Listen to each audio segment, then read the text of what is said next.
अस्सलाम वालेकुम। आज हम पढ़ेंगे पल्मोनरी नर्सिंग या फिर इसका दूसरा नाम हम रिस्पायरेटरी सिस्टम डिसऑर्डर्स या रिस्पायरेटरी सिस्टम नर्सिंग भी कह सकते हैं। ठीक है, इसमें जितने भी डिसऑर्डर रिस्पायरेटरी सिस्टम से रिलेटेड है वो हम पढ़ेंगे और ये AHN का चैप्टर है डाउ PPT। तो फिर स्टार्ट करते हैं। सबसे पहले इसमें आपको कुछ डिसऑर्डर बताए गए हैं। ठीक है, अपर रिस्पायरेटरी ट्रैक इन्फेक्शंस बताए गए हैं। उसमें आता है साइनोसाइटिस, फेरेंजाइटिस और टॉन्सिलाइटिस। ठीक है, अपर रिस्पायरेटरी सिस्टम जो है ऊपर जो जहाँ से हमारा रिस्पायरेटरी सिस्टम स्टार्ट हो रहा है, ठीक है, नोज़ वगैरह का जो एरिया है, ठीक है, ऊपर की तरफ जो आ रहा है वो अपर रिस्पायरेटरी सिस्टम कहलाता है। उसमें आपको ये 3 चीज़ें मिलेंगी, ये हम आगे पढ़ेंगे, अभी बस आप नाम जो है वो याद रखें। ठीक है, इसके अलावा जो दूसरा है लोअर रिस्पायरेटरी ट्रैक इन्फेक्शन, मतलब जो नीचे है, ठीक है, उसमें आता है इन्फ्लुएंजा, निमोनिया, पल्मोनरी TB, ठीक है, और लंग एब्सिस। ठीक है, तो ये सारी चीज़ें जो है वो इसमें आती हैं। अच्छा, नंबर 3 है ऑब्स्ट्रक्टिव लंग डिजीज़ेस। इसमें भी आपको बहुत सारी चीज़ें बताएगी, asthma, COPD, lung cancer, acute respiratory failure और डिस्ट्रेस हार्मोन। ये सारी चीज़ें हम पढ़ेंगे आगे, आपको इंशाल्लाह क्लियर हो जाएगा सब कुछ। ओवरव्यू की बात करें तो ओवरव्यू हमारा जो रिस्पायरेटरी सिस्टम है वो nose, pharynx, larynx, trachea, bronchi और लंग्स, ये सारी चीज़ें मतलब उस रिस्पायरेटरी सिस्टम में मौजूद होती हैं। अर्गन्स है, इसका जो मेन काम है वो क्या है कि ऑक्सीजन लेना और कार्बन डाइऑक्साइड को बाहर करना, जो कि हम बचपन से पढ़ते हुए आ रहे हैं। ठीक है, और इसके अलावा कार्बन डाइऑक्साइड, आपको पता है कि अगर बॉडी में ज़्यादा देर तक रहें या कार्बन डाइऑक्साइड का लेवल बढ़ जाए बॉडी के अंदर, तो उसकी वजह से बॉडी में एसिडिटी पैदा होती है, pH का लेवल जो है वो डिक्रीज़ हो जाता है। ठीक है, एसिडिक की तरफ जाता है, तो ये भी उसकी तरफ से जो है मतलब एक मसला हो सकता है। तो इस एसिडिटी को रोकने के लिए, pH को नॉर्मल रखने के लिए हमारा रिस्पायरेटरी सिस्टम जो है वो CO2 को बाहर करता है, कार्बन डाइऑक्साइड को। ठीक है, और एक नॉर्मल इन्वायरमेंट में जो है बॉडी को रखने की कोशिश करता है। अब ये जो है आपको पल्मोनरी या फिर रिस्पायरेटरी सिस्टम की एनाटॉमी डायग्राम के ज़रिए थोड़ा बहुत बताया गया है, ये आप इसमें देख सकते हो, सारे ऑर्गन्स आपको क्लियरली बताए गए हैं। ठीक है, अपर रिस्पायरेटरी ट्रैक के आपको जो है ऑर्गन्स बताए गए हैं। नोज से लेके लेरिंग्स तक आपका अपर रिस्पायरेटरी ट्रैक है। अब इसमें आ सकते हैं MCQs, ये आप देख लीजिएगा। इसके सारे ऑर्गन आपको वही एजोफेरिंग्स, नेजोफेरिंग, ओरोफेरिंग और सारा बताया गया है, देख सकते हैं आप। अपर रिस्पायरेटरी ट्रैक का फंक्शन क्या है, जैसे कि आपको पता है कि नोज़ आता है तो मतलब ये एक दूसरे के साथ कनेक्टेड है। नोज़ है, फेरिंग्स है, लेरिंग्स है, ये सारी चीज़ें एक दूसरे के साथ कनेक्टेड है। ठीक है, और इसका जो मेन काम है वो क्या है, ट्रांसपोर्ट करना, फिल्टर करना, गैस में, ऑक्सीजन में नमी पैदा करना और उसको गर्म करके अंदर भेजना। ठीक है, ये इसका काम है। इसके अलावा इसके अंदर कुछ रिसेप्टर भी होते हैं स्मेल के। ठीक है, और कुछ साइनोजेस होते हैं। साइनोजेस हमने ऑलरेडी पढ़े हैं, हमारे जो फेस के अंदर मौजूद होते हैं, वो आपके वेट को मेंटेन करते हैं, स्कल का जो वेट है उसको मेंटेन करते हैं और आपकी बॉडी का बैलेंस जो है वो बरकरार रखते हैं। अब 1 बाई 1 हम इसके ऑर्गन्स पढ़ेंगे। सबसे पहले इसमें है एक्सटर्नल नोज़ जो है। ठीक है, नोज़ में हम एक्सटर्नल पोर्शन पढ़ेंगे, मतलब जो बाहर की तरफ है। ठीक है, तो उसमें आप फील करेंगे कि बाहर की का जो साइड होता है वो थोड़ा सा सॉफ्ट होता है, क्योंकि उसमें कार्टिलेज होता है। ठीक है, और स्किन होती है ऊपर। इसके अलावा उसके जो लाइनिंग है, मतलब अंदर की तरफ वो म्यूकस मेम्ब्रेन होता है। नॉस्ट्रिल होते हैं, नॉस्ट्रिल मतलब जो नथने होते हैं, और उन दोनों नथनों के बीच में एक मिड लाइन होती है, मिड लाइन सेप्टम उसको हम कहते हैं। इंटरनल पोर्शन अगर देखें, मतलब थोड़ा सा अंदर जाके देखें, तो उसमें स्कल कैविटी होती है इन्फीरियर टू क्रेनियम। ठीक है, मतलब स्कल कैविटी है ऊपर की तरफ, और सुपीरियर टू माउथ, माउथ को जो है माउथ से सुपीरियर मतलब ऊपर की तरफ, और क्रेनियम जो हमारी खोपड़ी है उसके नीचे। ठीक है, और इसके आसपास बाउंडेड है, मतलब इसके आसपास कुछ बोन्स है। ठीक है, जिन बोन्स के नाम मतलब इथमाइड, मैक्सिला, पेलेटाइन, इन्फीरियर नेजल कॉन्चे, ये सारे जो है बोन्स के नाम है, ये हम पढ़ चुके हैं। ठीक है, तो ये आपको पता होना चाहिए। इसके अलावा इसके पीछे जो है फेरिंग्स होता है, और फेरिंग्स के साथ ये कोनाई के ज़रिए जो है वो कोनाई कह सकते हो, कुछ भी आप इस तरीके से ये प्रोनाउंस कर सकते हो, ठीक है। कोनाई मतलब जो इंटरनल नॉस्ट्रल है, जैसे कि आपके नथने पीछे की तरफ जाके ख़त्म होते हैं, उसको हम कहते हैं कोनाई, ठीक है। तो ये जो है वो कोनाई आपके फेरिंग्स के साथ जो है वो रिलेटेड होते हैं या उसके साथ कनेक्ट होते हैं। इसके अलावा आपके पैरानेजल साइनोसिस जो साइनोसिस होते हैं, ठीक है, फ्रंटल, स्पिनाइड, मैक्सिलरी और इथेमॉइड, उसके साथ इसका भी ताल्लुक़ होता है, कम्युनिकेट करता है, ठीक है। और इसके अलावा इसमें कुछ लेक्रिमल डक्ट्स होते हैं, मतलब ऐसे जिसमें वो आंसू वगैरह आते हैं, ठीक है, जो हमारे आइज़ के साथ भी कनेक्ट होते हैं और वो जाके उसके साथ भी कनेक्ट होते हैं, नोज़ के साथ। जब भी हम रोते हैं तो रोते हुए हमारी नाक भी बहने लगती है, ठीक है। ये क्या होता है कि ये एक दूसरे के साथ लेक्रिमल ग्लैंड जो है, डक्ट जो है वो कनेक्ट होते हैं। इसके अलावा ये कानों के साथ थ्रू यूस्टेशन ट्यूब कनेक्ट होता है। यूस्टेशन ट्यूब हम कान में नेक्स्ट चैप्टर में पढ़ेंगे, आपको वो क्लियर हो जाएगा। अच्छा जी, next one is pharynx. Pharynx जो है उसको हम कहते हैं थ्रोट। थ्रोट जो मतलब हमारा गला है, ठीक है, ये एक फनल शेप होता है, मतलब एक लंबा सा शेप है, ठीक है, और 13 सेंटीमीटर तक इसका साइज़ होता है, ठीक है। और ये वही कोनाई से रिलेटेड स्टार्ट होता है, मतलब इंटरनल जो नेयर होते हैं, और नीचे क्रिकॉइड कार्टिलेज तक जाता है, ठीक है। क्रिकॉइड कार्टिलेज जो है एक ख़ास किस्म का कार्टिलेज है जो कि ट्रेकिया से थोड़ा सा ऊपर मौजूद होता है, ठीक है। वही बात है, पोस्टीरियर मतलब कि नेज़ल कैविटी के पीछे होता है फेरिंग्स, ठीक है, और ओरल कैविटी और लेरिंग्स के पीछे होता है।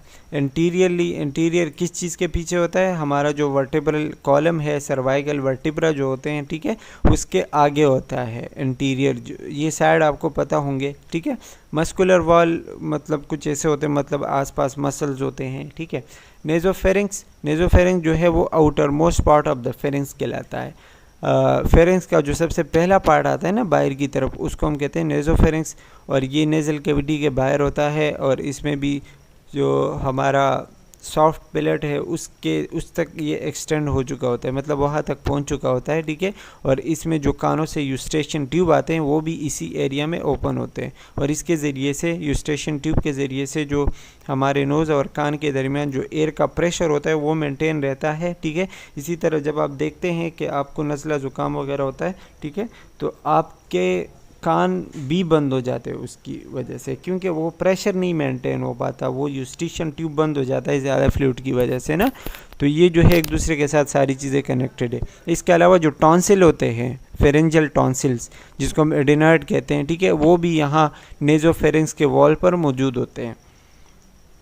ओरोफेरिंग्स की बात करें तो ओरोफेरिंग्स जो है वो पोस्टीरियर होते हैं, मतलब ओरल कैविटी के पीछे होते हैं, ठीक है।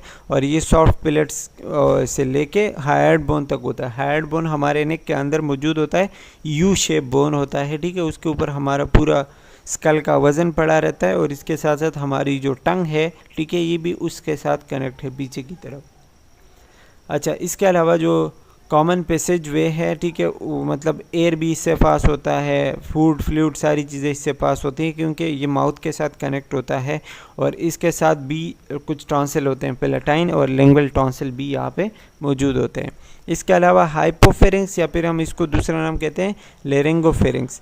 हाइपोफेरिंग्स नाम से पता चलता है कि ये आखिरी वाला हिस्सा है, ठीक है, डाउनवर्ड हायर बोन से नीचे की तरफ का जो हिस्सा होता है वो हम हाइपोफेरिंग्स कहलाते हैं। ये एजोफेगस में जाके कंटिन्यू होता है, ठीक है, पीछे की तरफ इसका होता है एजोफेगस, और आगे की तरफ क्या होता है लेरिंग्स, ठीक है। और इसमें से मतलब दोनों हवा और खाना वगैरह दोनों इससे पास होते हैं, मतलब ये एक कॉमन पैसेज वे है, ठीक है, दोनों के लिए। अच्छा जी, नेक्स्ट वन जो है इसमें लेरिंग्स है। लेरिंग जो है आपको पता है कि ये फेरिंग्स और ट्रेकिया के दरमियान मौजूद होता है, ठीक है, और इसके ऊपर एक ढक्कन लाइक स्ट्रक्चर होता है, उसको हम कहते हैं एपिग्लॉटिस। एपिग्लॉटिस आपको पता है कि उसको बंद कर देता है, सांस की नाली को बंद करने का काम करता है, ताकि फूड के पार्टिकल सांस की नाली में ना जाए। इसके अलावा ये जो है लेरिंग्स आपके बिल्कुल मिड लाइन में, मतलब नेक में मौजूद होता है, बिल्कुल बीच में, और इसके पीछे जो है सर्वाइकल वर्टिब्रा होते हैं, C4 और C6, इसके बिल्कुल आगे ना ये लेरिंग्स मौजूद होता है। इसके 9 पीस ऑफ कार्टिलेज मौजूद होते हैं इसके अंदर, मतलब जो हमारा लेरिंग्स है ठीक है। उसके अंदर आपको 9 पीस ऑफ कार्टिलेज मिलेंगे, 3 उसके अंदर पेयर होते हैं और 3 जो है वो सिंगल होते हैं। जो सिंगल है वो है थायराइड कार्टिलेज, एपिग्लॉटिस और क्रिकॉइड, ठीक है। और जो पेयर है वो है एरिटेनॉइड और कॉर्निकुलेट और इसके अलावा क्यूनिफॉर्म। ये कार्टिलेज के नाम है सारे। 3 जो है वो पेयर हैं और 3 जो है बिल्कुल सिंगल है। पेयर वाले मतलब 6 हो जाएंगे और 3 ये हो जाएंगे तो 9 पूरे हो जाएंगे, ठीक है। इसके अलावा इसमें जो है वोकल कॉर्ड होते हैं, कुछ फॉल्स होते हैं कुछ ट्रू होते हैं। मतलब ये कि जो सारे मिलके फॉल्स और ट्रू मिलके क्या बनाते हैं, फोनेशन करते हैं। फोनेशन मतलब ये कि वाइब्रेट होते हैं और उस वाइब्रेशन की वजह से आवाज़ प्रोड्यूस होती है। फोनेशन मतलब साउंड प्रोडक्शन, ठीक है। इसके अलावा इसके अंदर कुछ सीलिया वगैरह होते हैं, कुछ ऐसी चीज़ें होती हैं जो कि मतलब फॉरेन बॉडीज़ को अंदर नहीं जाने देती, उसको बाहर जो है वो रोक देती हैं या फिर बाहर फेंक देती है, ठीक है। अब आते हैं लोअर रिस्पायरेटरी ट्रैक पे। लोअर रिस्पायरेटरी ट्रैक के में अंदर आपको जो है ट्रेकिया, ब्रोंकाई और लंग्स आते हैं, ठीक है। ये पढ़ेंगे। सबसे पहले ट्रेकिया की बात करें तो ट्रेकिया जो है वो तकरीबन 12 सेंटीमीटर लॉन्ग है और 2 सेंटीमीटर उसका डायमीटर है, मतलब चौड़ाई है, ठीक है। और ये एजोफेगस के आगे होता है, मतलब जो हमारा जो नेक है, ठीक है, उसमें सबसे पहले आपको ट्रेकिया मिलेगा, ट्रेकिया के पीछे आपको एजोफेगस मिलेगा, ठीक है। और इसमें जो है क्रिकॉइड कार्टिलेज मतलब ये लैरिंक्स के बिल्कुल नीचे मौजूद होता है, तकरीबन T5 थोरेसिक वर्टेब्रा जो है ना 5 नंबर का, उससे स्टार्ट होता है, ठीक है। और बाइफर्केशन एट T5 मतलब ये जो है आगे जाके T5 पे ये ख़त्म होता है, सॉरी, ठीक है, T5 पे ख़त्म होता है और उसी पॉइंट पे बाइफर्केशन होती है। बाइफर्केशन मतलब ये कि ये जो है आगे जाके 2 हिस्सों में डिवाइड होता है। जिस पॉइंट पे 2 हिस्सों में ये डिवाइड होता है उसको हम क्या कहते हैं, बाइफर्केशन, और उस पॉइंट को हम कहते हैं करीना, ठीक है। बाइफर्केशन मतलब ये कि 2 हिस्सों में डिवाइड होना और उस पॉइंट का नाम क्या है, करीना, ठीक है। ये जो है वहाँ से जाके लेफ़्ट और राइट ब्रोंकाई में डिवाइड होता है, ठीक है। 16 to 20 सी शेप इसमें होते हैं, मतलब ये जो हमारा ट्रेकिया है इसमें सी शेप कार्टिलेज आपको मिलेंगे 16 से 20, ठीक है। हाइलिन कार्टिलेज होते हैं और ये थोड़े से मतलब उसको सख्त बनाते हैं। ये याद रख लीजिएगा। इसमें पॉइंट ये है कि जो ट्रेकिया है वो कौन से कार्टिलेज से बना हुआ है, तो ये पेपर में पूछा जा सकता है। अच्छा, इसमें जो है ऊपर की तरफ क्या होता है, एजोफेगस होता है और पोस्टीरियरली पीछे की तरफ एजोफेगस होता है और एजोफेगस जो है वो इसीलिए ये सी शेप होता है कि पूरा कंप्लीट अगर ये गोल होता है तो एजोफेगस जब हम खाते हैं तो वो थोड़ा सा मूवमेंट करता है, स्वेल होता है, ठीक है। तो फिर उसको जगह नहीं मिलती उस स्वेलिंग के लिए या फिर उस कंट्रैक्शन रिलैक्सेशन के लिए, तो इसीलिए ये सी शेप है ताकि उसको थोड़ी सी ज़्यादा जगह मिले एजोफेगस को, ठीक है। इसके अलावा ये ट्रांसवर्स स्मूथ मसल्स है, ट्रेकियलिस भी हम कहते हैं उसको। और इसके अलावा कनेक्टिव टिश्यू ये जो है ट्रेकिया के ऊपर आसपास मौजूद होते हैं, उसको जकड़े हुए रखते हैं, ठीक है। इसके अलावा इम्पॉर्टेंट रिलेशन मतलब ये जो हमारा ट्रेकिया है तो इसके इंटीरियरली सामने जो है थायराइड एस्थमस है, इंफीरियरली पीछे जो है थायराइड वेन्स है, स्टेनोहाइड और स्टेनोथायराइड मसल्स है। ये सारे मसल्स के नाम है, आप देख लीजिएगा। लेटरली जो है वो लूब ऑफ थायराइड है, कैरोटिड शीट है, SVC ये भी मसल है, एवोटिक आर्क और ब्रांचेस, ये सारी चीज़ें जो है इसके लेटरली मतलब साइड वाइज मौजूद है। किस चीज़ के साइड वाइज, ट्रेकिया के साइड वाइज, ठीक है। ये चीज़ें आपको जो है थोड़ी बहुत याद होनी चाहिए, ज़्यादा डिटेल इसमें नहीं आएगा, ठीक है, लेकिन याद हो तो बेहतर है। पोस्टीरियरली मतलब पीछे की तरफ इसका होगा एजोफेगस और कुछ लेरिंगल नर्व्स जो कि ब्रेन तक जाती हैं, लेरिंग्स से जो कनेक्टेड होती हैं, जितने भी न्यूरॉन्स नर्व्स होते हैं, ठीक है वो। अच्छा, इसमें जो टिश्यूज़ होते हैं, ठीक है, सीलिएटेड सीडो स्ट्रेटिफाइड कॉलमुनर एपिथेलियम, ये टिश्यूज़ के नाम है जो वहाँ पे मौजूद होते हैं। इसमें कोई कंसेप्ट नहीं है, बस एक नाम है, ठीक है। इसके अलावा सीरोम्यूकस ग्लैंड्स होते हैं, मतलब वो ग्लैंड जो कि म्यूकस प्रोड्यूस करते हैं, नमी और पानी वगैरह प्रोड्यूस करते हैं ताकि एयर जो अंदर जाए वो ह्यूमिडिफाई हो, उसके अंदर वो पानी शामिल हो, ज़्यादा खुश्क ना हो, ठीक है। इसके अलावा सीलिया होता है, मतलब हेयर लाइक स्ट्रक्चर होते हैं जो कि एक एस्केलेटर की तरह काम करते हैं, चीज़ों को ऊपर की तरफ धकेलते हैं, जो फॉरेन बॉडीज़ और जो कचरा वगैरह होता है उसको बाहर निकालने में हेल्प करते हैं, ठीक है। अब आते हैं प्राइमरी ब्रोंकाई पे। जो प्राइमरी है या मेन ब्रोंकाई जो होते हैं, ठीक है, ये भी इनकम्प्लीट कार्टिलेज रिंग्स होते हैं जस्ट लाइक ट्रेकिया, ठीक है, और इसमें भी स्ट्रेटिफाइड कॉलमुनर एपिथेलियम मौजूद होते हैं जैसे कि उसमें टिश्यूज़ के अंदर मौजूद थे। ये आगे जाके एक जो है वो राइट साइड पे जाता है, एक लेफ़्ट साइड पे जाता है। राइट मेन ब्रोकन जो है वो राइट है तो राइट लंग में जाएगा, ठीक है, और ये थोड़ा सा शॉर्ट होता है, लेफ़्ट से थोड़ा सा ज़्यादा वाइडर मतलब चौड़ा होता है और मोर वर्टिकल देन लेफ़्ट। तो ये थोड़ा सा सीधा होता है, ज़्यादा ना तिरछा नहीं जाता, बिल्कुल तकरीबन थोड़ा सा सीधा होता है। अच्छा, ये आपको आगे डायग्राम में बताया गया है, देखिए ये ज़्यादा थोड़ा सा इस तरफ आया है और ये इस तरह बिल्कुल थोड़ा सा सीधा है, ठीक है, इसमें आपको ये चीज़ याद रखनी है। अच्छा जी, लेफ़्ट जो है वो लेफ़्ट लंग में जाता है और इसके अलावा ये आप देख लीजिएगा कि 1 for each loop of each lung, ठीक है, 2 on the left and 3 on the right.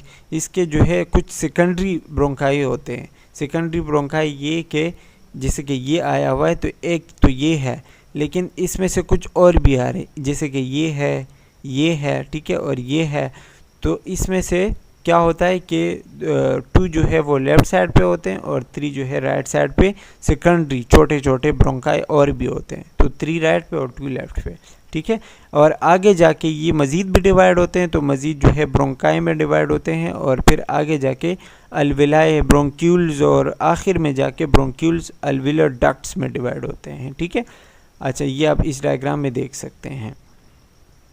Structural feature मतलब किन किन चीज़ों से बना हुआ है, तो ये आप देख सकते हैं कि इसमें आपको एपिथेलियम लिखा हुआ है। एपिथेलियम एक ख़ास किस्म के सेल है जो किसी भी बॉडी के ज़्यादातर स्ट्रक्चर जो है वो इससे बनते हैं। इसके अलावा टिश्यूज़ है, सीडोस्ट्रेटिफाइड कॉलमुनर सिलिएटेड एपिथेलियम जो कि लेरिंक्स और ट्रेकिया में मौजूद होते हैं। ये जो इतना बड़ा नाम है ना, ये टिश्यू का नाम है, ठीक है। इसके अलावा सिंपल क्यूबाइडल नॉन ये भी उसमें मौजूद है, नाम आप पढ़ लीजिएगा। गॉबलेट सेल इसके अंदर मौजूद होते हैं। गॉबलेट सेल वो सेल हैं जो म्यूकस रिलीज़ करवाते हैं, नाम याद रखिएगा, इसमें जो है MCQs बन सकते हैं, ठीक है। अच्छा, इसके अलावा लिम्फॉइड होते हैं, लिम्फॉइड एग्रीगेट। लिम्फॉइड एग्रीगेट मतलब ये कि एज अ इम्यून सिस्टम इसमें भी बहुत सारी चीज़ें होती हैं। लिम्फॉइड ऑर्गन आपको पता होंगे, ठीक है, ये जो है IgA एंटीबॉडीज़ बनाते हैं और जो है म्यूकस सरफेस पे जाके जो रिलीज़ होते हैं और एंटीबॉडीज़ है तो ज़ाहिरी बात है एंटीजन के ख़िलाफ़ काम करेंगे, मतलब जो भी माइक्रोब वगैरह आएंगे उसके ख़िलाफ़ काम करेंगे। इसके अलावा स्मूथ मसल होते हैं, तो स्मूथ मसल भी काफ़ी डीप उसमें मौजूद होते हैं, लेकिन स्मूथ मसल जो है वो ट्रेकिया के अंदर मौजूद नहीं होते, बाकी जो रिस्पायरेटरी सिस्टम है उसमें मौजूद होते हैं, ठीक है। इसमें जो है डायमीटर ये लिखा हुआ है कि become increasingly important as airways diameter decreases. जितना मतलब इसका डायमीटर डिक्रीज़ होगा उतनी इसका जो है वो स्मूथ मसल इम्पॉर्टेंट ज़्यादा होगी। Regulate calibre of airways. Smooth muscle का काम क्या है कि एयरवे का जो कैलिबर है, जो एक मेंटेनेंस है, ठीक है, वो जो है मेंटेन रहे, वो सही तरीके से काम करें और जो एयर फ्लो है, ठीक है, वो सही तरीके से चले। जैसे कि आपको पता है कि स्मूथ मसल्स वहाँ पे होंगे तो जब पैरासिम्पैथेटिक सिचुएशन होगा, मतलब जब बंदा किसी भाग दौड़ के सिचुएशन में होगा तो वो कंस्ट्रैक्ट होंगे, ठीक है, कंट्रैक्ट होंगे, और जब वो नॉर्मल सिचुएशन में होगा, सिम्पैथेटिक में होगा, तो वो मसल रिलैक्स होंगे। अच्छा, इसके अलावा म्यूकस में ग्लैंड्स होते हैं, वही बात है, प्रोग्रेसिवली लेस न्यूमरस इन नैरो एयरवेज। जितना एयरवे नैरो होता है, तंग होता जाता है, उतना उसके अंदर जो है म्यूकस ग्लैंड जो है वो कम होते जाते हैं। इसके अलावा कार्टिलेज है, कार्टिलेज जो है आपको पता है कि हमारे स्केलेटन को सपोर्ट करता है, तो वो लेरिंक्स, ट्रेकिया और ब्रोंकाई में भी मौजूद होते हैं, ठीक है, और ये वही पेटेंसी मतलब उसके लेवल को, उसके काम को मेंटेन करने में हेल्प करते हैं, ठीक है। और इसके अलावा ग्रेजुअली डिमिनिश, आगे जाके ये मतलब जैसे कि लेरिंक्स से स्टार्ट है तो नीचे ट्रेकिया में आते हैं, फिर ब्रोंकाई में आते हैं, लेकिन जैसे जैसे ये आगे बढ़ता है जैसे ब्रोंक्यूल्स, तो फिर वहाँ पे कार्टिलेज नहीं होते, ये ख़त्म हो जाते हैं, ठीक है, कुछ एरिया में ये मौजूद है। अब आते हैं लंग्स पे। लंग्स की थोड़ी सी एनाटॉमी पढ़ते हैं। लंग्स आपको पता है कि ये 2 हैं, पेड है, ठीक है, और कौन शेप होते हैं, हमारे थोरेसिक कैविटी के अंदर मौजूद है, ठीक है। इन दोनों के बीच में हार्ट होते हैं और मीडिया स्टेनल स्ट्रक्चर्स होते हैं, हमारा जो स्टर्नम है, जो बोन्स है, ठीक है, वो इन दोनों के बीच में मौजूद होते हैं, मतलब दोनों को अलग अलग करते हैं। और इसका जो मेम्ब्रेन है वो हम कहते हैं प्लूरल मेम्ब्रेन या प्लूरा, मतलब इसका जो कवर बना हुआ है वो किससे बना हुआ है, प्लूरा से बना हुआ है, ठीक है। इसमें भी आपको फ्लैटन एपिथेलियम का बताया गया कि एक दूसरे के ऊपर पड़े हुए हैं। इसके आपको जो ना 2 लेयर्स मिलेंगे, एक होगा आउटर लेयर, एक होगा इनर लेयर। आउटर लेयर को हम पेराइटल प्लूरा कहते हैं और इनर लेयर को हम विसरल प्लूरा कहते हैं, ठीक है। आउटर लेयर जो है हमारे चेस्ट वॉल के साथ मतलब अटैच होता है ना, बाहर की तरफ होता है, और इनर लेयर जो है वो लंग्स के साथ अटैच होता है। तो ये याद रखना है आपने। इन दोनों के बीच में जो है ना एक फ्लूइड होता है जिसको हम प्लूरल फ्लूइड कहते हैं। और आपको पता है कि कहीं भी फ्लूइड है तो उसका काम क्या होता है, फ्रिक्शन को ख़त्म करना, ठीक है, रगड़ को ख़त्म करना। तो इसके अंदर जो फ्लूइड है उसका भी वही काम है कि फ्रिक्शन कम हो। और अच्छा जी, इसके जो है नीचे इन्फीरियर इसका क्या होता है, वो होता है क्या कहते हैं, डायफ्राम। तो ये डायफ्राम से लेके हमारा जो ऊपर क्लेविकल बोन है हमारे शोल्डर में, डायफ्राम से लेके शोल्डर तक एक एक लंग जो है इतने एरिया में ये मौजूद होता है, ठीक है। इसके अंदर वही मसल, रिब्स और ये सारी चीज़ें एंटीरियरली लेटरली मौजूद होते हैं, ये आप देख लीजिएगा। इन्फीरियर लंग बेस इस कनकेव, बेस जो होता है ना इसका बिल्कुल आखिरी वाला हिस्सा जो होता है वो कनकेव होता है, जैसे कि सी शेप, थोड़ा सा सी शेप होता है, ठीक है, बिल्कुल सीधा नहीं होता, थोड़ा सा मुड़ा हुआ होता है, कर्व शेप होता है, आपने देखा होगा, ठीक है। और इसके अलावा जो इसका एपेक्स है, जो ऊपर इसका सर है, ठीक है, वो नेरो होता है, बिल्कुल छोटा सा कॉन शेप होता है, ठीक है। और इसके जो है कार्टिलेज के साथ ही या जो रिब केज है, ठीक है, उसके साथ ही उसने अपना एक शेप बनाया होता है, उसके अंदर ही ये पड़ा होता है।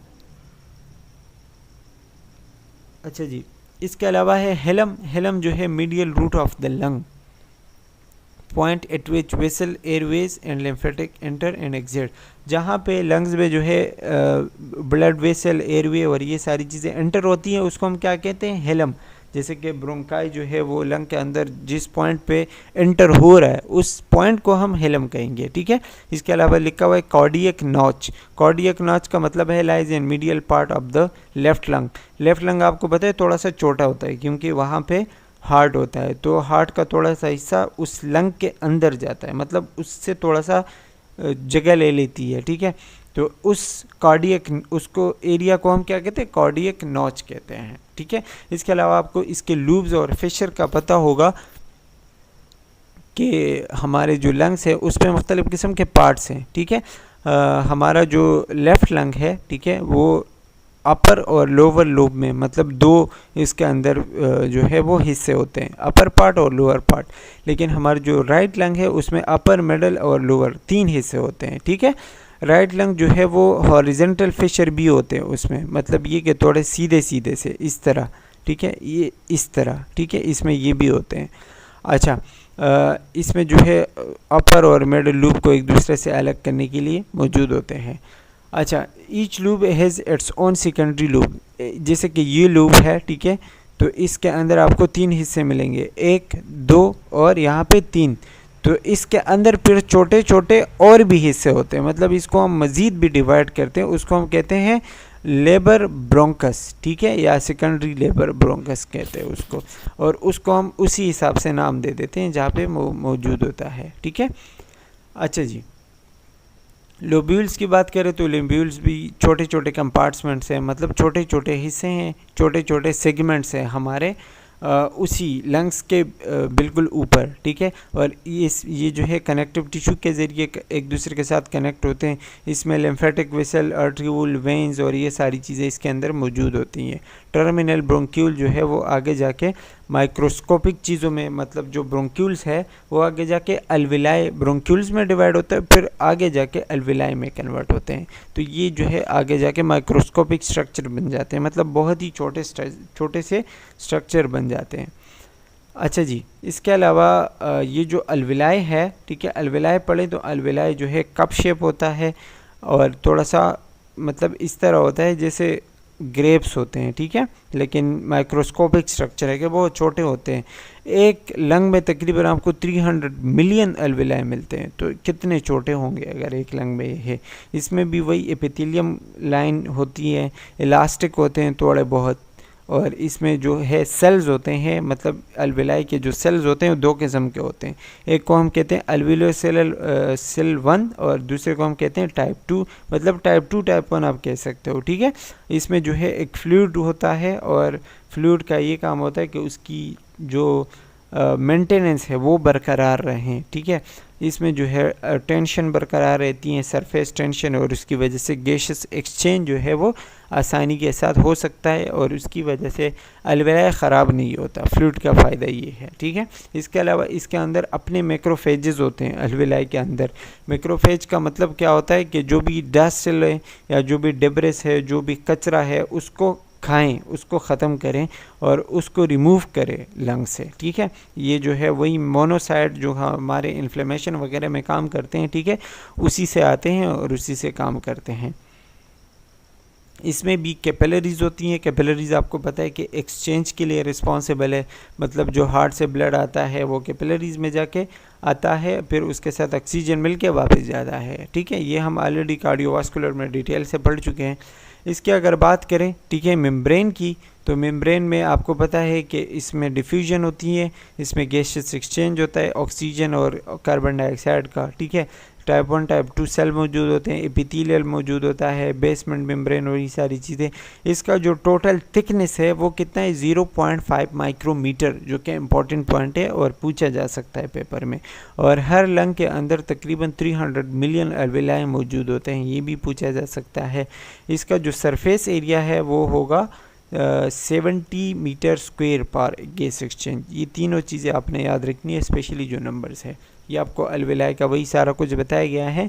आप देख सकते हैं कि इसमें ये आपको नज़र आ रहा होगा कैपिलरीज और सब कुछ, यहाँ पे आर्टरीज और वेंस मिलती हैं और गैसेस एक्सचेंज होता है, ठीक है। ये आपको माइक्रो उसका थोड़ा बहुत स्ट्रक्चर बताया गया है। इसमें डुअल सप्लाई होती है। डुअल सप्लाई मतलब ये कि ब्रोंकल सप्लाई ये कि एक तो ऑक्सीजन आता है उसमें, ठीक है, और दूसरा है पल्मोनरी सप्लाई। पल्मोनरी सप्लाई मतलब कि लंग्स तक जाता है, फिर लंग्स में जो है वो ब्लड आता है, तो ब्लड जो है हार्ट से आता है, वो ऑक्सीजनेटेड होकर वापस जाता है। तो एक तो ब्रोंकल सप्लाई है जो ऑक्सीजन की सप्लाई अंदर बाहर की तरफ हो रही है, एक वो सप्लाई, और दूसरी सप्लाई जो पल्मोनरी है, जो कि हार्ट से खून आ रहा होता है लंग्स में, ठीक है, उसको हम पल्मोनरी सप्लाई कहेंगे। आपको पता है कि ब्लड के राइट वेंट्रिकल से वो आता है डीऑक्सीजनेटेड ब्लड पल्मोनरी ट्रैकिया बोल रहा हूँ, पल्मोनरी आर्टरी के ज़रिए, ठीक है, वो लेफ़्ट और राइट पल्मोनरी आर्टरी के ज़रिए, ठीक है, आर्ट्रियोल में आके आते हैं, आई थिंक कैपिलरीज में डिवाइड होता है। कैपिलरीज में से जो है वो ऑक्सीजन ले लेते हैं और वेन में जाता है, फिर वेन में वापस वो जो है पल्मोनरी वेन के ज़रिए लेफ़्ट एट्रियम में जाता है हार्ट के अंदर। ये सारा कुछ आई होप कि आपको क्लियर होगा, इसमें ज़्यादा एक्सप्लेन करने की ज़रूरत नहीं है। अगर आपको नहीं पता तो इस पर हम ऑलरेडी वीडियो बना चुके हैं, कार्डियोवास्कुलर वाली वीडियो में आप ये देख सकते हो, ठीक है। वेनस रिटर्न इज़ कॉमन, मतलब इसमें जो है वो वेन्स आते जाते हैं, रिटर्न होते हैं, ठीक है। तो ये इसके अलावा लिम्फेटिक सिस्टम है। लिम्फेटिक सिस्टम आपको पता है कि जो काम सर्कुलेटरी सिस्टम से नहीं हो पाता, जो चीज़ें उसमें रह जाती हैं, ठीक है, वो आता है लिम्फेटिक सिस्टम के ज़रिए। फ्लूइड जो भी होता है बचा कुचा, जो कि रेस्पिरेटरी सर्कुलेटरी सिस्टम नहीं लेके आया, वो लिम्फेटिक सिस्टम लेके आता है, ठीक है। इसके भी आपको वही तरतीब बताई गई है कि पैराब्रोंकल होता है, लिम्फेटिक नूड्स होते हैं, ठीक है, वो हेलर नूड में जाके वो लेके आते हैं, फिर मीडियास्टिनल नूड में लेके आते हैं, फिर प्री एंड पैराट्रेकियल नूड में, और फिर इसके अलावा सुप्रा क्लेविकुलर नूड में आके ये सारा एक साइकिल होता है, ठीक है। और ये इसकी यहाँ पे एनाटॉमी जो है वो एंड हो जाती है। अभी जो हम पढ़ेंगे दैट विल बी फिजियोलॉजी। अच्छा जी, अब हम पढ़ेंगे फिजियोलॉजी। इसके पहले हमने इसके एनाटॉमी वगैरह सब कुछ पढ़ चुके हैं। नेक्स्ट जो हम पढ़ते हैं दैट इज़ फिजियोलॉजी। फिजियोलॉजी में आपको पता है कि रिस्पायरेशन या रिस्पायरेटरी सिस्टम की फिजियोलॉजी वही है, फंक्शन इसका वही है कि सांस लेना और सांस छोड़ना, ठीक है। तो सबसे पहले हम इंस्पायरेशन की बात करेंगे, मतलब सांस लेने की बात करेंगे, ठीक है, जो कि एक एक्टिव प्रोसेस है। एक्टिव प्रोसेस का मतलब ये कि इसमें आपको एनर्जी यूज़ करनी पड़ेगी, इसमें आपको थोड़ा बहुत मेहनत करनी पड़ती है, ठीक है। उसके अलावा अगर आप मतलब नहीं करेंगे, और ये हमें इतना मतलब महसूस नहीं होता, हमारी बॉडी खुद ब खुद ये करती रहती है, ये एक इन्वॉलंटरी प्रोसेस है। लेकिन कहने का मकसद ये है कि इसमें कोई ना कोई आपको जो है आपकी बॉडी की थोड़ी बहुत एनर्जी इसमें लगती है और थोड़ा बहुत इसको बॉडी को जो है उसको मेहनत करनी पड़ती है, ठीक है। इसमें आप देखेंगे तो डायफ्राम जो हमारा होता है वो नॉर्मली सी शेप या फिर हम कहते हैं डूम शेप होता है ना, जैसे गुंबद की तरह होता है। लेकिन जब हम सांस लेते हैं तो ये नीचे आ जाता है, ठीक है, लोअर पोजीशन में आ जाता है। बिल्कुल सीधा तो नहीं होता है लेकिन तकरीबन सीधा हो जाता है, ठीक है। आप आगे डायग्राम है मैं आपको शो कर दूंगा, ठीक है। इसके अलावा जो हमारे रिब्स है वो बाहर की तरफ आते हैं, मतलब हमारा जो सीने का एरिया होता है वो बड़ा हो जाता है। हमारा जो इंटरकॉस्टल मसल है वो कंट्रैक्ट हो जाते हैं जो रिब्स के दरमियान होते हैं। और स्पेस में जो है हमारा जो चेस्ट है उसका स्पेस थोड़ा सा बड़ा हो जाता है, मतलब एक बाल्टी के जैसे उसके अंदर स्पेस बन जाता है, ठीक है। फिर ये जो हमारे चेस्ट के अंदर जो प्रेशर होता है ऑक्सीजन का या एटमॉस्फेरिक प्रेशर के मुताबिक ना वो थोड़ा सा लो हो जाता है, क्योंकि जब उसकी कैविटी ज़्यादा हो जाती हैं, बढ़ जाती हैं, तो अंदर प्रेशर कम हो जाता है और बाहर प्रेशर ज़्यादा हो जाता है। तकरीबन इंटरप्लूरल प्रेशर जो है वो 4 mmHg होता है। इंटरप्लूरल मतलब ये कि लंग्स के अंदर जो प्रेशर होता है, ठीक है, वो कितना होता है 4 mmHg। ये आपने जो है वो याद रखना है, ये पॉइंट जो कि लो एटमॉस्फेरिक प्रेशर से बहुत ज़्यादा लो होता है। इसकी वजह से आपने डिफ्यूजन में पढ़ा होगा कि चीज़ें ज़्यादा हाई कंसंट्रेशन की तरफ से लो कंसंट्रेशन की तरफ आती है, ठीक है। तो ये वही प्रोसेस है कि जब अंदर प्रेशर कम हो जाता है और बाहर ज़्यादा हो जाता है तो बाहर की तरफ से ऑक्सीजन अंदर की तरफ आने लगता है, ठीक है। ये आपको पता होना चाहिए कि प्रेशर अंदर कम होता है जब हमारे रिब्स बाहर की तरफ आते हैं, जब हमारा डायफ्राम जो है वो थोड़ा सा नीचे जाता है और मसल कंट्रैक्ट होते हैं, तो हमारा जो इंटरनल प्रेशर है वो लो हो जाता है। लंग जो है वो एक्सपेंड हो जाते हैं, मतलब उसका वॉल्यूम ज़्यादा हो जाता है। इस वजह से जो है एयर बाहर यानी हाई एटमॉस्फेरिक प्रेशर की तरफ से अंदर एटमॉस्फेरिक प्रेशर की तरफ आता है। बाहर का जो प्रेशर होता है वो 760 mmHg होता है और अंदर 758 758 होता है, ठीक है। तो ये मतलब अंदर कम है बाहर ज़्यादा है, तो इसीलिए बाहर की तरफ से एयर अंदर की तरफ आता है। ये इंस्पायरेशन का प्रोसेस। दूसरा है एक्सपायरेशन। अब आप इसको उल्टा करो, जो हमने बोला अब आप इसको अब आप इनसे उल्टा कर लो, ठीक है, तो वो एक्सपायरेशन बन जाएगा। जैसे कि उसमें डायफ्राम जो है वो नीचे की तरफ आ गया था, तो इसमें वापस ऊपर की तरफ चला जाएगा। जो हमारे रिब्स थे वो ऊपर की तरफ आ गए थे, तो अब ये नीचे की तरफ चले जाएंगे, ठीक है। और सरफेस टेंशन जो है वो मतलब अलविलाई का जो सरफेस टेंशन है उसकी वजह से वो अंदर की तरफ मतलब पुल हो जाते हैं, मतलब खींचे जाते हैं, ठीक है। इसकी वजह से क्या होता है कि अंदर का प्रेशर इंक्रीज़ होता है और बाहर का प्रेशर कम हो जाता है, क्योंकि अंदर जो है ऑक्सीजन ज़्यादा हो जाता है और कार्बन डाइऑक्साइड वगैरह वो चीज़ें ज़्यादा हो जाती है, ठीक है। तो इस सूरत में फिर लंग्स में कार्बन डाइऑक्साइड का लेवल ज़्यादा हो जाता है और उसने अभी बाहर जाना होता है, तो बाहर का जो प्रेशर होता है वो जो है 760 होता है, 760 होता है, और अंदर का जो होता है वो 762 मतलब 762 होता है। तो इसीलिए जब प्रेशर बाहर कम है और अंदर ज़्यादा है तो चीज़ें फिर अंदर से बाहर की तरफ जाएंगी, ठीक है। तो इस तरह गैस जो कार्बन डाइऑक्साइड होता है वो बाहर की तरफ जाता है। इसमें आपने प्रेशर के जो पॉइंट्स है वो लाजमी याद रखने, इट्स वेरी इंपॉर्टेंट। इस डायग्राम में आपको वही बताया गया है कि पहले जो है जब इन्हेलेशन होता है तो डायफ्राम नीचे की तरफ आता है और जब एक्सलेशन होता है तो ऊपर की तरफ जाता है, ठीक है, ये आप देख सकते हैं। अच्छा जी, अब आते हैं रिस्पायरेशन पे कि रिस्पायरेशन क्या चीज़ है। रिस्पायरेशन जो है दो तरह के हैं या फिर तीन तरह के हैं, ठीक है।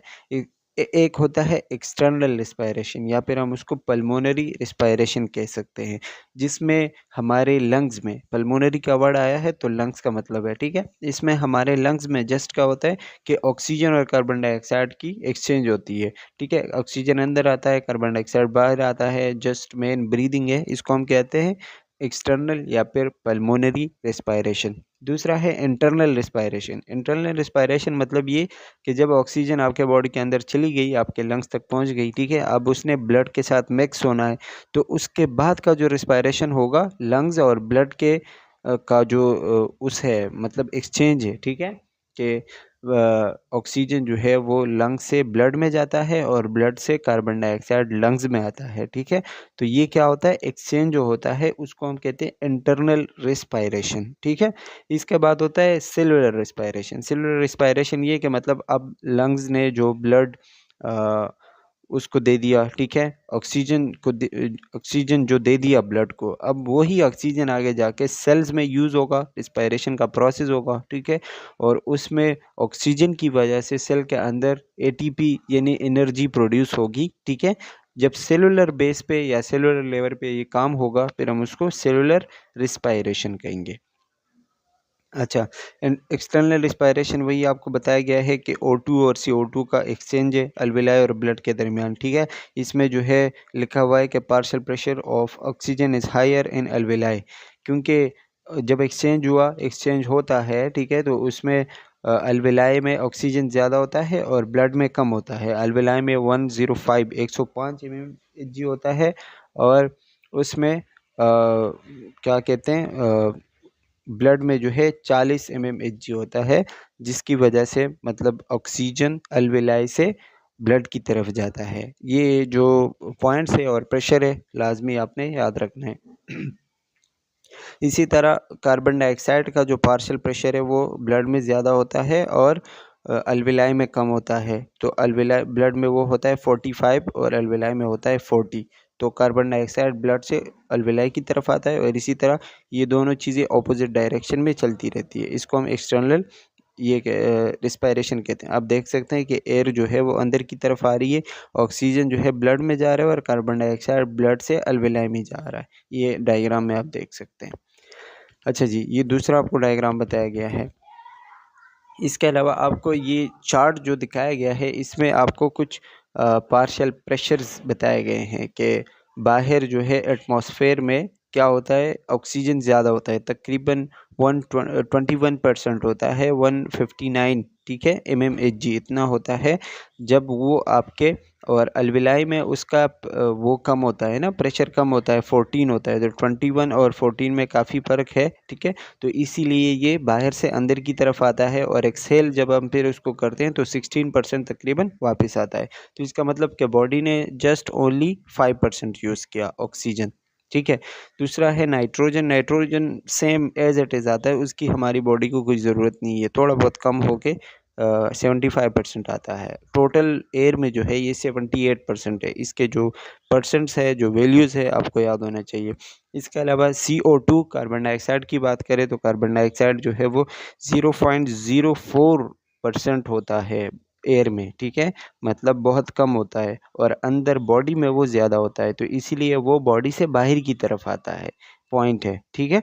और इसीलिए मतलब 4% हम उसको एक्सहेल करते हैं, ठीक है। H2O देखें तो H2O भी कम होता है एयर में और 6% जो है वो मतलब बॉडी के अंदर ज़्यादा है और बाहर कम है, ठीक है। तो मतलब 6% जो है वो बाहर आता है, CO2 और जो हम गैस एक्सहेल करते हैं उसमें ये बाहर आता है, ठीक है। अच्छा, इसके अलावा इंटरनल रिस्पायरेशन आपको पता है कि सेलुलर लेवल या जो ब्लड और ऑक्सीजन के दरमियान होता है, वो मैंने आपको बता दिया कि जब ऑक्सीजन जो है वो ब्लड से टिश्यू की तरफ जाता है और टिश्यू से कार्बन डाइऑक्साइड ब्लड में आता है, क्योंकि ये एक्सचेंज होता रहता है ना। जो गलत चीज़ है वो ब्लड में आएगा, ब्लड से फिर लंग्स में आएगा और लंग्स से हम उसको एक्सहेल करेंगे बाहर।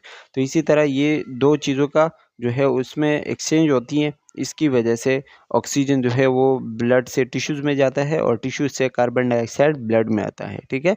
इसमें जो है आपको वही बताया गया है कि ब्लड के अंदर ऑक्सीजन का प्रेशर ज़्यादा होता है, इसीलिए वो हाई प्रेशर से लो प्रेशर की तरफ जाता है, क्योंकि टिश्यूज़ में कम है तो ब्लड से टिश्यू की तरफ जाएंगे, ठीक है। और कार्बन डाइऑक्साइड जो है वो टिश्यू में ज़्यादा है, इसीलिए वो टिश्यूज़ से ब्लड की तरफ जाएगा। यही चीज़ें हैं। कार्बन डाइऑक्साइड वेस्ट प्रोडक्ट है तो उसको हमने वो कर देना है, एक्सहेल करना है और ऑक्सीजन जो है वो जाके सेलुलर रिस्पायरेशन में काम आता है, उससे आगे जाके एनर्जी एटीपी वगैरह प्रोड्यूस होती है। पल्मोनरी रिस्पायरेशन और इंटरनल रिस्पायरेशन का आपको चार्ट के ज़रिए बताया गया है कि एक्सचेंज कैसे होता है, ये आप देख सकते हैं।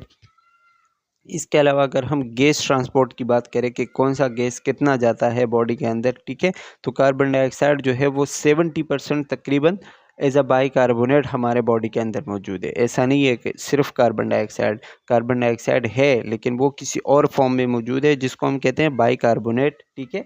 और प्लाज्मा में वो डिज़ोल्व हो चुका होता है। हमारे ब्लड का जो वो होता है ना, एक ख़ास हिस्सा होता है प्लाज्मा, उसमें ये डिज़ोल्व होता है, ठीक है। 23% तकरीबन ये हीमोग्लोबिन के साथ अटैच होता है और 7% ये जस्ट कार्बन डाइऑक्साइड, मतलब खुद carbon dioxide as a gas जो है वो प्लाज्मा में मतलब फिर रहा होता है, घूम फिर रहा होता है, ठीक है। ऑक्सीजन की बात करें तो ऑक्सीजन तकरीबन 99% हमारे हीमोग्लोबिन में होता है, और हीमोग्लोबिन हमारे ब्लड के अंदर होते हैं, ठीक है। तो मतलब ये कि 99% ऑक्सीजन हमारे ब्लड में होता है और 1% ऑक्सीजन हमारे जो है वो प्लाज्मा में डिज़ोल्व है, ठीक है। ये सारी चीज़ें आपने याद रखनी है। कंट्रोल ऑफ ब्रीदिंग आपको पता है कि हमारा जो ब्रीदिंग प्रोसेस है, ठीक है, वो हमारे ब्रेन में कहाँ से कंट्रोल है, उसका कंट्रोल सेंटर कहाँ है, ये आपको इसके बारे में पता होना चाहिए, ठीक है। ये आपको बताया गया है कि जो हमारा ब्रेन स्टेम है, जिसमें मेडुला ओब्लांगेटा, पोन्स और स्पेशली जो स्पाइनल कॉर्ड आता है, ठीक है, उसको हम कहते हैं ब्रेन स्टेम। तो उसी ब्रेन स्टेम में हमारे ब्रेन का या ब्रीदिंग का एक सेंटर है, जिससे हमारी ब्रीदिंग कंट्रोल होती है, ठीक है, और उसको हम कहते हैं मेडुला ओब्लांगेटा, ठीक है। मेडुला ओब्लांगेटा के अंदर भी फिर आपको कुछ पार्ट्स मिलेंगे, ठीक है। एक को हम कहते हैं स्पेशली सबसे पहले तो ये कि आपका जो मेडुला ओब्लांगेटा है, उसके अंदर मेडुलरी रिदमिसिटी हम कहते हैं, मेडुलरी रिदमिसिटी सेंटर। रिदम से आपको पता चलेगा कि मेडुलरी रिदमिसिटी से क्या होता है, आपके ब्रीदिंग का जो रिदम है, कि आप ब्रीदिंग तेज़ कर रहे हैं, स्लो कर रहे हैं, आप तेज़ सांस ले रहे हैं या बहुत स्लो सांस ले रहे हैं, वो आपका मेडुला ओब्लांगेटा से कंट्रोल होगा, ठीक है। ये आपके रिस्पायरेशन का, आपके ब्रीदिंग का रिदम कंट्रोल करता है। रिदम से मेरा मतलब ये कि स्लो सांस लेना, तेज़ सांस लेना, कब आपने कैसे सांस लेना है, वो आपको जो है मेडुलरी ओब्लांगेटा जो है वो उसका फैसला करेगा। इसके अलावा जो इंस्पायरेटरी है, मतलब जब हम सांस इनहेल करते हैं, इंस्पायरेटरी प्रोसेस जो है, उसके लिए हमारे मेडुला ओब्लांगेटा में एक ख़ास सेंटर है जिसको हम कहते हैं वो जो है ना प्रीडोमिनेंटली एक्टिव होता है। प्रीडोमिनेंटली एक्टिव मतलब ये कि उसको थोड़ी सी मेहनत की ज़रूरत है, ब्रेन उसमें थोड़ा बहुत काम करेगा और थोड़ी बहुत उसमें जो है मेहनत लगती है, ठीक है। प्रीडोमिनेंटली एक्टिव है मतलब एक्टिव प्रोसेस है, उसमें थोड़ी बहुत एनर्जी खर्च होगी। और एक्सपायरेटरी जो है वो इनएक्टिव है। इनएक्टिव मतलब ये कि उसके लिए कोई न्यूरॉन्स वगैरह काम नहीं करेंगे। नॉर्मली जो वो ब्रीदिंग होती है ना, क्वाइट ब्रीदिंग, जिसमें कोई हमें मतलब उसकी ज़रूरत नहीं पड़ती, क्या कहते हैं, ज़्यादा एनर्जी की या ज़्यादा उसकी ज़रूरत नहीं। जब हम नॉर्मली बैठते हैं या फिर नॉर्मली लेटते हैं, ठीक है, उसमें जिस तरह हम सांस छोड़ते हैं तो उसमें तो ज़्यादा एनर्जी की ज़रूरत नहीं होती, तो वो ख़ुद ब खुद होता रहता है। उसमें हमारे कोई ज़्यादा न्यूरॉन्स वगैरह शामिल नहीं होते और उसमें ज़्यादा मेहनत की भी ज़रूरत नहीं होती, तो इसीलिए हम कहते हैं कि ये इनएक्टिव होता है। इन क्वाइट रिस्पायरेशन, जो खामोश रिस्पायरेशन होता है ना, उसमें जो हमारे एक्सपायरेटरी प्रोसेस होता है, ठीक है, वो क्या होता है, इनएक्टिव होता है। वो जो एक्सपायरेशन होता है, मतलब जो हम सांस बाहर की तरफ छोड़ते हैं, वो जस्ट मसल के कंट्रैक्शन और रिलैक्सेशन की वजह से होता है। वो जब आपका फॉर एग्जांपल आपके जो चेस्ट कैविटी है वो अगर इंक्रीज़ हो गई, आपके रिब्स बाहर की तरफ आ गए, आपका डायफ्राम जो है लो हो गया, तो फिर उसने रिलैक्स भी तो होना है। जब वो रिलैक्स होगा तो अपनी जगह पे वापस जाएगा, तो वो जो चेस्ट कैविटी है वो कम हो जाएगी ना। तो इसीलिए जो एक्स्ट्रा चीज़ें हैं, मतलब जो एक्स्ट्रा प्रोडक्ट है कार्बन डाइऑक्साइड, वो बाहर की तरफ आएगा। तो इसमें आपका कोई न्यूरॉन शामिल नहीं है, बल्कि इसके ऊपर एक अंदर की तरफ से एक प्रेशर पड़ रहा है, जिसकी वजह से जो है वो बाहर आ रहा है, ठीक है। तो इसमें जो न्यूरॉन्स होंगे वो ड्यूरिंग क्वाइट रिस्पायरेशन वो इनएक्टिव होता है। हाँ, अलबत्ता जब आप बहुत ज़्यादा तेज़ सांस लेते हो और आपको बहुत ज़्यादा मेहनत करनी पड़ रही है, जब आप जैसे कि आप रनिंग कर रहे हो और आप सांस ले रहे हो, फिर आपके उसमें जो है न्यूरॉन्स शामिल होंगे, ठीक है। ये पॉइंट इंपॉर्टेंट है, इसलिए मैंने ज़्यादा डिटेल से बताया, तो याद रखना है आपने। इसके अलावा नीमोटैक्सिक एरिया जो है, ये वो रीजन है स्पेशली पोन्स में, ठीक है, जो कि हमारे plays a crucial role in regulation of respiration, ठीक है। मतलब ये कि आपके सांस लेने के मकदार को सही रखने में, उसके तादाद को सही रखने में कि कितना सांस लेना है, ठीक है, उसमें बहुत ज़्यादा रोल प्ले करता है नीमोटैक्सिक एरिया जो है, ठीक है। दूसरा जो है एपन्यूस्टिक एरिया जो है वो हम जब प्रोलॉन्गिंग रिस्पायरेशन करते हैं ना, मतलब जब बहुत ज़्यादा हमें लंबी सांस लेनी पड़ रही है और बहुत ज़्यादा मेहनत करना पड़ रहा है, ठीक है, और जब गहरी सांस लेते हैं ना तो उसमें एपन्यूस्टिक एरिया काम करता है। ये दोनों एरिया आपने जो है वो याद रखने हैं। निमोटैक्सिक जो है नॉर्मली जो हम सांस लेते हैं और उसमें जब हमें रिस्पायरेशन की ज़रूरत पड़ती है रेगुलेट करने की, ठीक है, तो वो निमोटैक्सिक एरिया से होता है। लेकिन जो एपन्यूस्टिक एरिया है उसमें आपकी डीप ब्रीदिंग, प्रोलॉन्गिंग ब्रीदिंग, वो सारी चीज़ें यहाँ से कंट्रोल होती है। अच्छा जी, इसके अलावा अगर केमिकल रेगुलेशन की बात करें तो ये आपको पता है कि मोस्ट इम्पॉर्टेंट होता है हमारे ब्रेन में और हमारे बॉडी में मुख्तलिफ़ किस्म के रिसेप्टर होते हैं जो कि कार्बन डाइऑक्साइड और ऑक्सीजन के लेवल को डिटेक्ट करते हैं कि कब वो ज़्यादा होगा, कब वो कम होगा, तो उसकी वजह से जो मसले होते हैं वो हमारे ब्रेन को पता चलता है। फॉर एग्ज़ाम्पल अगर हमारे आर्टरीज़ में ये लिखा हुआ है ना, ये जो एरो ऊपर की तरफ जा रही है, मतलब increase level in arterial CO2, अगर आर्टरीज़ में कार्बन डाइऑक्साइड ज़्यादा हो जाए तो आपको पता है कि कार्बन डाइऑक्साइड एसिडिक है इन नेचर, ठीक है, तो उसकी वजह से बॉडी में एसिडिटी पैदा होगी। जब एसिडिटी पैदा होगी तो उसका डायरेक्ट असर आपके CSF पे पड़ेगा, सेरेब्रोस्पाइनल फ्लूइड पे पड़ेगा, ठीक है। जब सेरेब्रोस्पाइनल फ्लूइड पे उसका असर पड़ता है तो उसके अंदर pH रिसेप्टर होते हैं, मतलब एसिडिटी है ना तो उसके अंदर pH का पता चलेगा, pH रिसेप्टर होते हैं, जिसकी वजह से वो मेडुला ओब्लांगेटा को पता चलेगा। मेडुला ओब्लांगेटा को जो है वो फिर एपन्यूस्टिक रीजन जो है उसको एक्टिवेट करेगा, जो मैंने आपको पहले बताया, ठीक है। मतलब वो क्या करेगा, आपकी प्रोलॉन्गिंग ब्रीदिंग करवाएगा, आपको बहुत ज़्यादा तेज़ तेज़ सांस लेने पे मजबूर करेगा। आप बहुत ज़्यादा तेज़ तेज़ सांस लोगे जिसकी वजह से आपकी बॉडी से कार्बन डाइऑक्साइड ज़्यादा निकलेगा और ऑक्सीजन ज़्यादा आएगा, ठीक है। तो फ़ायदा क्या होगा कि आपके बॉडी के अंदर जो वो है एसिडिटी है वो कम हो जाएगी, क्योंकि ऑक्सीजन जो है बाहर ज़्यादा जाएगा। अच्छा जी, इसके अलावा सेरेब्रल कॉर्टेक्स है, जो सेरेब्रल कॉर्टेक्स जो है वो आपका वॉलंटरी ब्रीदिंग कंट्रोल करता है। जैसे हम कभी-कभी अपनी सांस को रोकते हैं ना, तो वो मेडुला ओब्लांगेटा से नहीं कंट्रोल होता, वो हमारे सेरेब्रल कॉर्टेक्स से कंट्रोल होता है। हमारा जो सेरेब्रम है, ठीक है, वहाँ से हमारा वॉलंटरी कंट्रोल होता है ब्रीदिंग का। तो अगर हम अपनी ब्रीदिंग को कुछ सेकंड्स के लिए या 1 मिनट के लिए, तकरीबन जितने भी टाइम के लिए आप उसको कंट्रोल कर सकते हो, ठीक है, तो वो आपके सेरेब्रल कॉर्टेक्स की वजह से होता है, आपके मेडुला ओब्लांगेटा की वजह से नहीं होता। इसके अलावा दूसरा है इन्फ्लेशन रिफ्लेक्स। इन्फ्लेशन आपको पता है इन्फ्लेट को कहते हैं, किसी चीज़ में हवा भरना। जैसे आप गुब्बारे के अंदर हवा भरते हो ना, तो हम कहते हैं कि गुब्बारा बलून जो है इन्फ्लेट हो गया। इन्फ्लेट मतलब हवा भरना या किसी चीज़ का जो साइज़ है वो बढ़ना, ठीक है।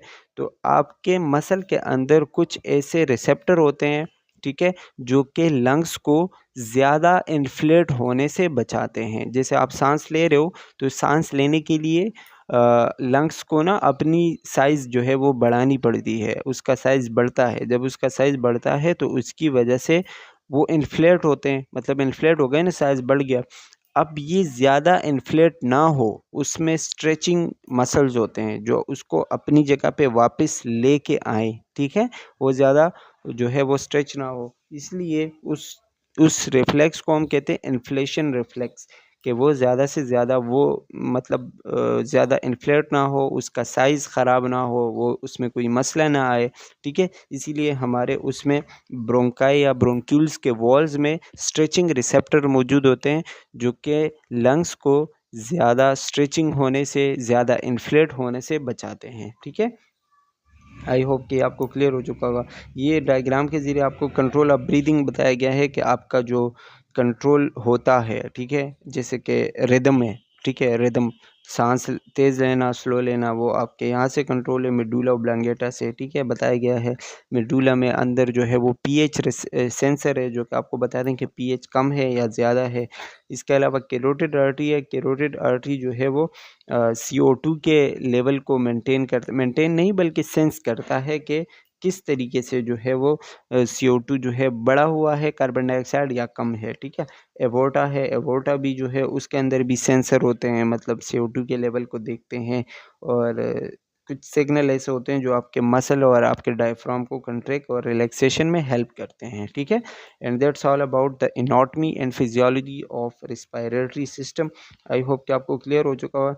नेक्स्ट जो हम पढ़ेंगे that will be respiratory track disorders, और कोशिश करेंगे कि एक ही वीडियो में हम उसको कवर करें, लेकिन एक में नहीं हुआ तो फिर हम इसके 2 और पार्ट्स बनाएंगे।